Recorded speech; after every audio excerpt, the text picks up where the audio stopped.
At Idaho Smart Growth, we're always looking for new ways to help make Idaho a great place to live. One new way is our fiscal analysis tool, a computer program that helps communities analyze the impact of new development. Ann Westcott put it together. It's a very user-friendly Excel model that allows people to enter in assumptions about the number of new units, the market value of those units, the amount of time over which we'll absorb those new units, and then we also make assumptions about the new costs. How many new police officers, how many new fire stations, how many new lane miles of roadway are we going to need in order to provide service to that new development? And then that gives us a mathematical answer at the end. Well, we know that new growth brings in new revenues for a city or a county, fire district. Through taxes. Through taxes, sales taxes, and other fees. But it also generates new costs for those agencies.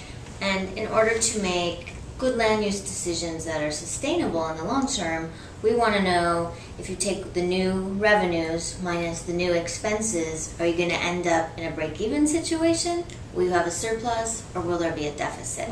We can use this tool with smaller towns that are under economic pressure to take any kind of development. It can be hard these days to say no to sprawl. I think that's very true. We are desperate for any development because it is going to bring in new tax revenue. That's an assumption, though, that this tool can help us test, because not all development is going to be fiscally positive for a community. There are some kinds of development that generate a lot of property tax, but they also cost a city a lot to serve. Perhaps they have a higher number of fire response or police response calls, or they necessitate the development of expensive roadway infrastructure.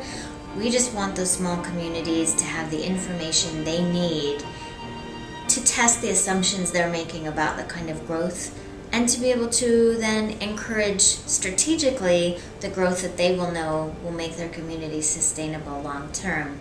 One example where it worked well is here in Boise, in the heart of the Treasure Valley.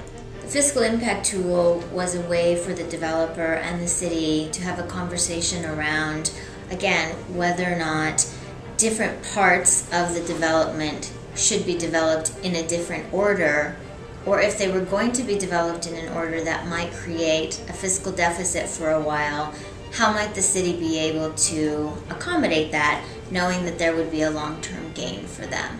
It was a very successful collaborative experience, and that developer is actually on Idaho Smart Growth's board.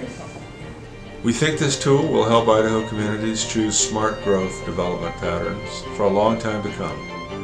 We can easily train staff on how to utilize this tool. We want it to be taken into agencies.